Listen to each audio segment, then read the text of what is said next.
Hello everyone, Fru here. Welcome to today's relevant read. So guys, in today's read, we're going to be looking at this really fascinating and interesting question on Quora. What are the top websites computer science students must visit? What are the top websites computer science students must visit? Let's dive in.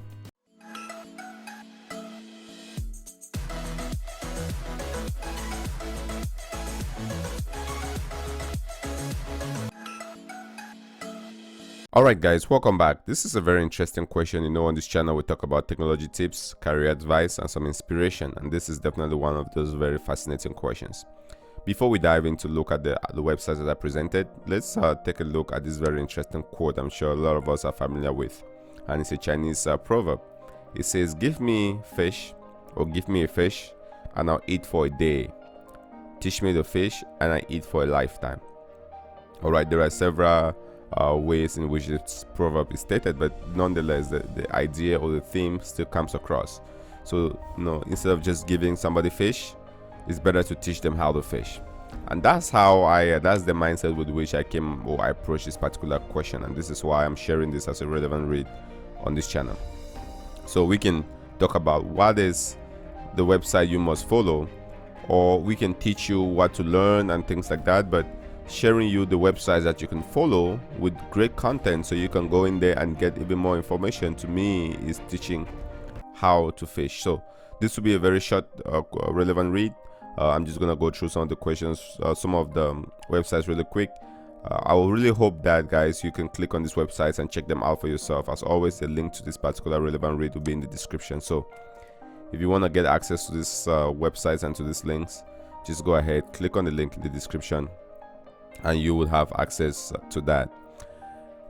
The very first answer that comes to the top is an interesting one. It's a short answer with over 100 plus answers.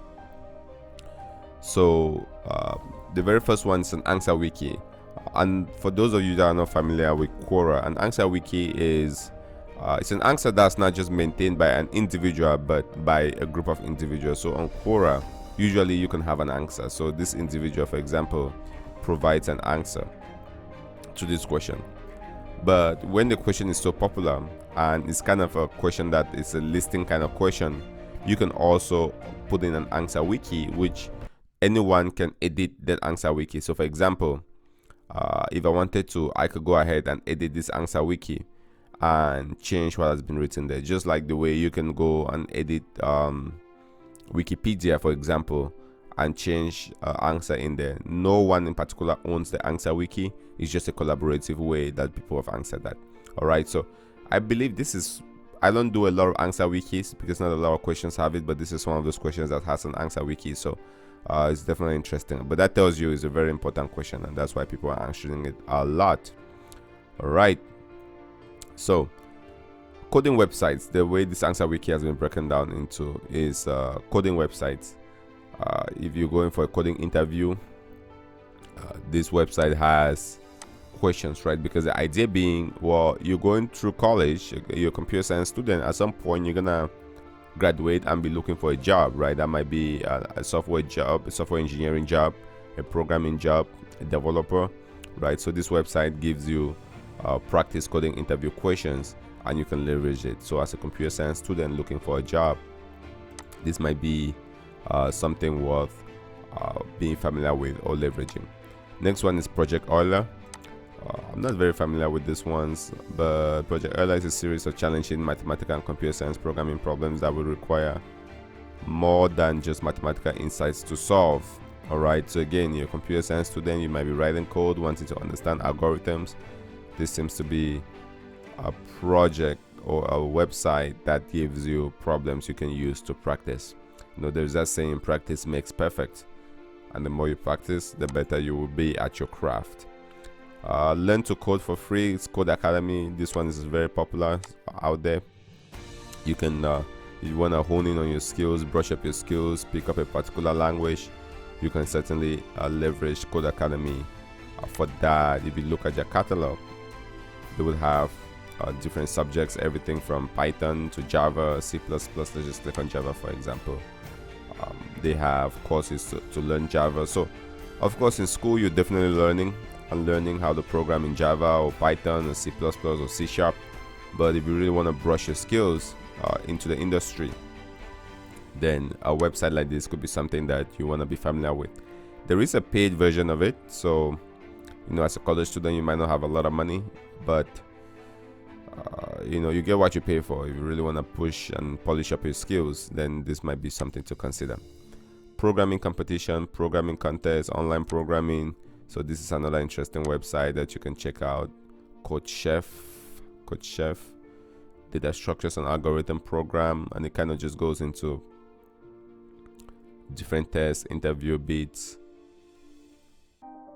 and just a whole list of resources. So guys, you can definitely check this out and see what it talks about in there.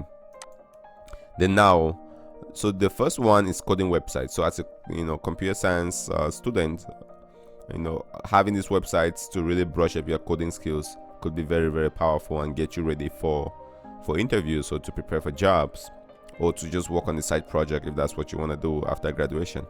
Now the next one is news aggregators, and it's important to know all the code, but it's also important to stay relevant within the industry, to get news, to know what's going on. So this gives you a list of sites you can subscribe to. An aggregator, unlike say CNN, is just a site that, let me really explain this. CNN, for example, just gives you news that staff writers at CNN produce, for example. But then you have aggregator sites. Yahoo used to be one of them, where they don't necessarily produce the news themselves. They kind of crawl and get news from all other sites, aggregate them. So you go into that website, for example, and then you can get news from everywhere. So here you have TechMeme and /.yc, Y Combinator, that's what YC stands for. Hacker News as well. Lecture Hunt are all in there. I'm familiar with YC. Hacker News is an interesting one, very minimalistic, straight to the point, right? This is something that you want to bookmark, and just every day you can just check to see what are the top news that are coming up in the industry as far as tech is concerned, right? This is not necessarily just data science, but it's tech as a whole, and really from an industry point of view. So for example, Instagram now forces people to sign in to view public profiles. Wow, interesting. I didn't know that. Right now I just knew that. I just realized that this morning. Alphabet, for example, in bid to buy Fitbit. Wow, interesting. So yeah, you can just quickly glance at that and stay up to date, right? Another one here is Lecture Hunt, and I believe Lecture Hunt is included here because we're talking about college students. You might, oh, that's a dead site. All right, never mind. So we've looked at news aggregators. Now we look at news sites. So news sites now are the ones that actually produce that news. So they have staff that's actually writing the news, right? What you tend to find is that some of the content from the news sites might get aggregated by these aggregators. So to me, I'm a fan of aggregators, but sometimes you might want to go directly to the source. So TechCrunch, for example, or not The Verge, I want TechCrunch. It's another interesting site that you might want to get in there to see tech news and understand what's going on in the industry, right? Because in technology, you gotta stay relevant. Things are changing so fast, new technologies, new gadgets, new tricks. So it's very important to have these sites handy. The Verge, Mashable, Gizmodo, Gigam, and Gadget, Digital Trends, CNET. These are all very interesting sites. I'll let you guys check. So guys, so there you have it. There's another answer below here that I'll quickly take a look at. In here they included Quora, and I'll definitely have Quora on that list, right? Quora is, to me, it's a very versatile site.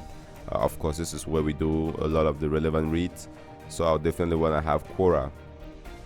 Maybe join Quora spaces, follow particular topics, follow my particular contributors in a specific niche. So Quora is very powerful, right?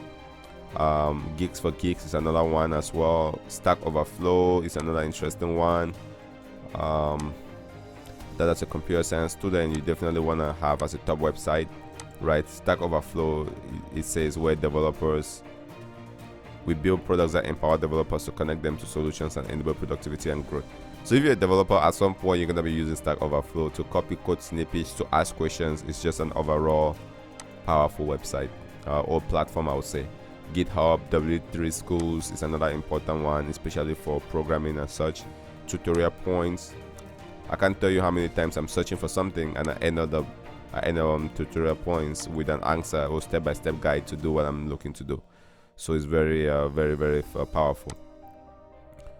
So tutorial points has a lot of questions and answers and articles. It's just really an amazing platform.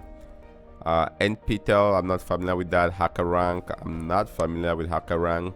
And this is why, guys, this is why I share this, because sometimes, you know, you can have your websites that traditionally you visit, like, you know, Twitter and YouTube and maybe one or two other websites, but just taking a look at this sometimes might maybe make you stumble on something that you say to yourself, oh, I wish I'd seen that before, right? And that could be very, very powerful. Again, you know, teaching how to fish, not necessarily giving fish. So HackerRank, for example, join over 7 million developers, practice coding, prepare for interviews, get hired. So if you know someone that might be trying to go for a job interview, this might be something that they would consider looking at. All right, Intenshala, I haven't seen this one. India, okay, so this is for India. No, India's #1 place for internship. Okay, the New Boston is another one. This one really is about videos and teaching you how to program. It's another very fascinating. They have a YouTube channel, the New Boston, so very very high quality content. You can see over 2 million subscribers. So it's a very relevant website to follow if you're looking to learn a particular programming language. All right, guys, and we can keep going down. You see there are more and more websites here: Code Guru, Code Academy, and the list continues. So there you have it. I think I wanted to keep this short. As always, a link to this particular relevant read will be in the description, guys, so definitely check it out. If you're a computer science student or just a computer professional in general, or a tech professional, or anyone in general, and you really want to stay up to date, this list of websites can provide you very valuable resources to leverage and to learn and to stay sharp and to stay up to date with what's going on in the industry. All right, guys, thanks for joining us today. Thanks for watching this particular relevant read. I really appreciate you joining. Please do consider subscribing if you haven't subscribed yet to our channel. We're always looking to grow, and every subscription counts. Share this with somebody, hit the notification bar. I would really appreciate you joining us today. This has been Fru, and I'll see you in the next relevant read.